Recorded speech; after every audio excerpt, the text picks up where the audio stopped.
Magandang umaga sa inyo lahat. Una-una, meron akong mikropono. Magandang umaga sa inyo lahat at, unang-una, congratulations sa ating mga sikat na mga magsasaka at mangingisda. At, dahil kayo'y, nagbubuhay sa ating lahat ng ating kababayan at kayo ang pinakamagaling na nagsasaka at nangingisda. Kaya't congratulations sa inyo lahat.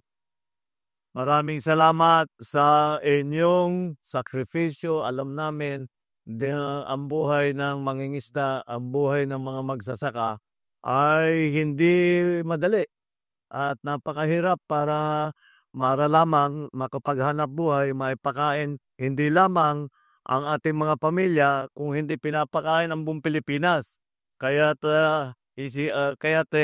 kami naman sa pamahalaan ay kinikilala namin na ang halaga ng kontribusyon ng ating mga magsasaka at saka ating mga mangingisda. Kaya't ito'y maliit lang na pagkikilala sa inyong kontribusyon sa progreso ng bawat Pilipino at ng buong Pilipinas. Maraming salamat sa inyong trabaho, sa inyong sakripisyo, sa inyong patuloy na pagmamahal sa ating mga kapwa Filipino at sa Republika ng Pilipinas. Thank you po sa inyong lahat. At ngayon po ay bukas at Para naman pagandahin pa ang inyong maging production, kakatapos na nagdala kami rito, nakita nyo siguro yung 16 na soil laboratory na mobile soil laboratory. Ito ang inuna namin itong mobile soil laboratory at ito yung pinakamabilis na magkaroon tayo ng soil laboratory. Ito ay bawat region, magbibigay na tayo, bawat region magbibigay, magtatagal siya sa isang lugar, tapos iikot para mapag-aralan kung ano na ba ang pangangailangan, ano ba ang tamang pagbigay ng ayuda, ng pesticide, lahat. At pati na kung ano na ang lagay, ano na ang sitwasyon doon sa lupa na tinataniman ninyo. Para mag-maximize tayo doon dumami ang ating production. Pero pagkatapos nitong mobile soil laboratory ay maggagawa na tayo ng permanent. Meron na tayong nasimulan pero sa yung Australian na sa Surigao. Meron tayo nasimulan kung gusto namin maglagay ng permanent na soil laboratory sa bawat region. Ito ay unang phase 1 pa lang, phase 1 pa lang ito. Pagpatuloy natin patuloy lang ang aming ginagawa para lahat ng tulong na maibigay natin sa ating mga mangingisda, sa ating mga farmer ay gagawin natin. Darating din tayo sa araw na hindi na tayo masyadong umaasa sa importation. Yun ang ating habol, yun ang magiging sign of success natin kapag talagang nabawasan na natin ng gusto ang ating pagbili ng imported rice. Pero kayo ang pag-asa ng agrikultura ng Pilipinas. Kaya ulit, maraming salamat sa sakripisyo ninyo. Maraming salamat po sa ating Pakulo at ngayon bukas at tumatanggap po ng mga katanungan.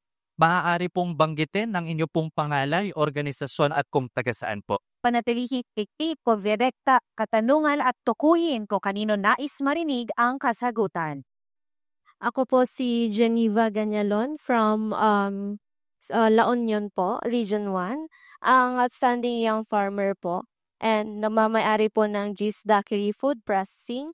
Ang katanungan ko po is para po sa aming mga kabataan at ako po ang boses nila ngayon. Ano po ang hakbang ng ating gobyerno para gawing kaakit-akit ang farming bilang karir po dito po sa ating Pilipinas? Siguro, alam nyo na tama yun na magbigat. Siguro, tama talaga yun kasi ang average age na ating mga magsasaka at saka mangingisda masyado ng mataas. Dahil nga, mahirap nga ang buhay ng magsasaka. Kaya't siguro yung mga nakapag-aral na, ay yung mga anak natin nakapag-aral na, gusto nila nasa air condition sila opisina at medyo maginhawa. Dahil talaga ang hirap ng buhay. Nakikita namin yan sa probinsya, ang hirap ng buhay na magsasaka. Ngunit, ang tanging sa akin palagay at kami ni Secretary Kiko ay pinag-usapan namin ng matagal ito. Paano natin pababain yung average age ng ating mga magsasaka? Kailangan natin pumasok sa mga bagong teknolohiya. Dahil yun, kailangan talaga natin para maging yung bawat hektarya natin, mas malaki ang yield, mas malaki ang ani, paano natin gagawin yun? Ang nakakaunawa at mga talagang practitioner, ng high-tech agriculture, intensive and extensive na type of agriculture, ay ang mga kabataan silang magtuturo sa atin ng mga bagong teknolohiya. At yan palagay ko ay magiging interesting na yan, magiging interesante na yan para sa ating mga kabataan, para nakikita nila na hindi lamang na may magandang hanap buhay naman ang magsasaka. Kahit na may kahirapan talaga ng konti, siyempre kailangan masipag at lahat. Masipag naman ang Pilipino kahit naman yung mga bata, masipag naman talaga. Basta't may nakikita silang resulta. Kaya't sa akin palagay yun ang ating pwedeng gawin at para sa mga mas nakakabata ay sasabihin nila interesante ito. At palagay ko yung sakripisyo na kailangan para pagandahin ang ating ani ay palagay ko naman yung mga Pinoy na magiging magsasaka ay sasabihin na worth it ito kahit na may sakripisyo. Worth it ito. At yun ang aming para kasi medyo hindi natulungan ng agrikultura ng matagal wala tayong agricultural policy masyado ng napakatagal. Kaya't sasabihin ng mga bata, ba't tayo papasok diyan? Wala nang pupuntahan yan, hanggang diyan na lang yan. Kaya't ngayon, babaguhin natin lahat diyan. Ngayon may pag-asa na makikita nila mayroong pagpaganda ng kanilang hanap buhay bilang magsasaka at sila ay babalik sa pagsasaka. Maraming salamat po, mahal na Pangulo. At dumako naman po tayo sa ikalawang katanungan. Sir, please banggit po ng inyo pong pangalan, posisyon, organisasyon at kung taga saan po. Magandang umaga po sa atin lahat. Ako po, si Mr. Ben Gahilonia po. City Chairman po na Science City of Muñoz. Ang katanungan po, paano matutugunan ng pamahalaan ang mababang presyo ng pagbili sa ating mga produkto na agrikultura at mapababa ang gastos sa mga inputs ng pagsasaka. Yun lang po. Oo. Nag-aalala yung ibang yung ating mga magsasaka dahil binababa natin ang presyo ng bigas sa 20 piso kada kilo. Paano ngayon ang mga farmer? Kahit anong presyo ang pagbenta natin ng bigas sa palengke, hindi magbabago ang buying price ng palay ng NFA. Hindi namin ibababa, hanggat hindi namin ibababa ang buying price. Ano ngayon 19 to 23, 23. Oo. Sa dry. Oo. So sa basa 18 ang pagbili. Hindi na yan bababa diyan. At kung kakayanin pa natin, titignan natin kung ano pa.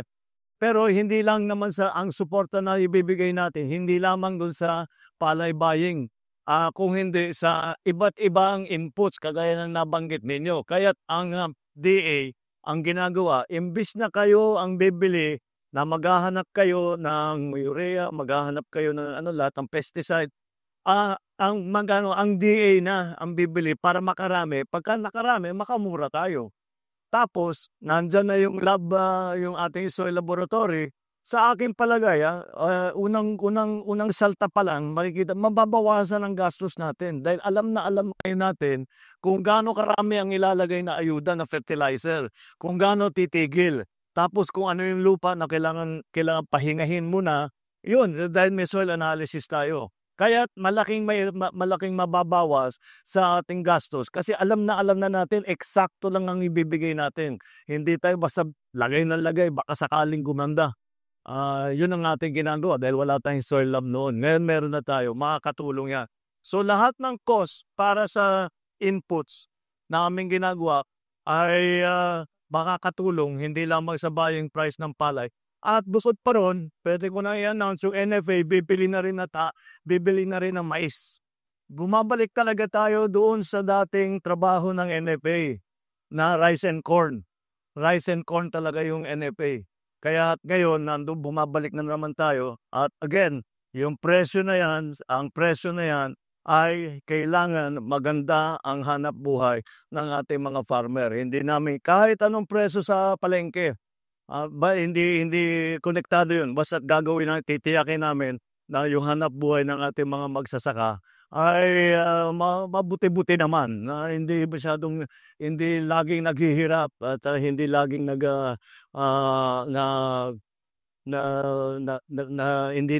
laging hinuhulaan lamang kung ano yung dapat gawin para pagandahin ang ani.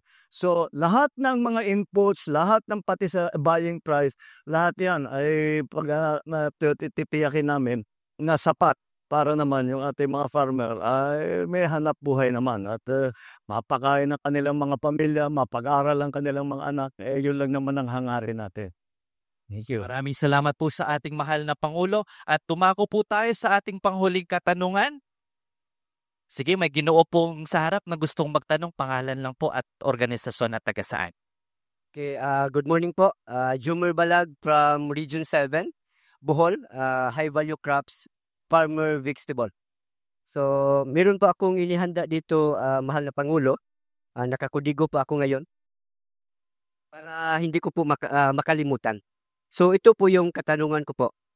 Mahaba yata yan, mukhang mahirap na tanong yan. Mataas po to, mga 5 tanong po.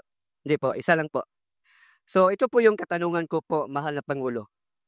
Mayroon bang mga suportang serbisyo para matulungan ang mga individual na magsasaka na makaangkop at makabangon mula sa matinding mga kalamidad at pagbabago ng klima? Yan po. Maraming salamat po. Okay, abli puhunan tayo na program. Well, una-una, pagka tinamaan ng bagyo at nasira ang tanim, kung depende kung ano yung ang tawag dito, kung nasan tayo sa season. Kung pwede pang magtanim ulit. Kung pwede pang magtanim ulit, papasok na naman ang DA at tutulungan kayo makapagtanim ulit. Kung huli na, ay bibigyan kayo namin ng suporta. Bukod pa ron, lahat ng tanim natin ay may insurance, binibigyan natin ng insurance. So, hindi kagaya nung dati na kasi yung iba na mamahalan by province ginagawa noon eh. At siyempre hindi kayang makover lahat. Ngunit since ang DA na ang gumagawa ay mas malaki na ang pwedeng insurance cover. Kaya pinalawak natin ang coverage ng ating mga insurance. Bukod pa, pero pagka talagang nasira na yung planting season at hindi na makabawi, ay magbibigay kami ng subsidy para makatawid lang hanggang sa susunod na planting season. Yun ang aming iba't ibang ginagawa para sa bagyo. Sa awa ng Diyos, hindi na tayo gumaya doon kasi hindi lang bagyo pati El Nino, delikado rin tayo sa El Nino. Yun ang nangyari sa atin last year. 9 months tayo dito sa Pilipinas na walang ulan. Kaya ang daming nasirang tanim.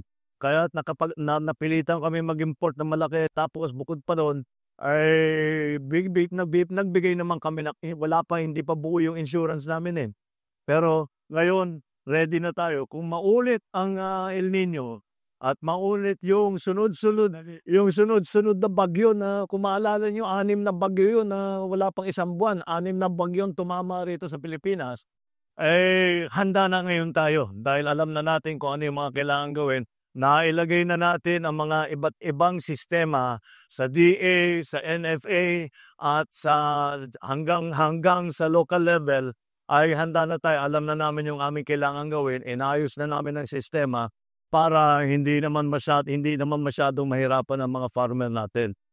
Kagaya na nabanggit ko, napakahirap na nga ng buhay ng farmer, ay dapat suportahan natin ang gusto. So, yun ang aming mga ginagawa, yung insurance na para sa mga nasirang tanim, at saka yung ating pagbawi na kung sakali ba pwede magtanim ulit, yun ang gagawin natin.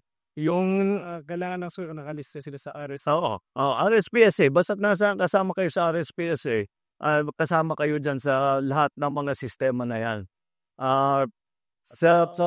Nung last year, nakatatlo tayo na na-release, di ba, dun sa PAF.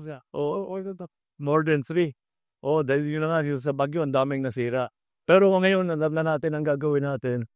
Huwag na sana maulit yung mga nangyari last year na walang ulan na 9 na buwan, tapos sa isang December, sa isang buwan, 6 na malalaking bagyo.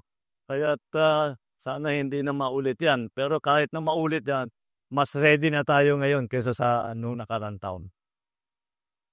Maraming salamat po sa ating pong mahal na Pangulo. Sure.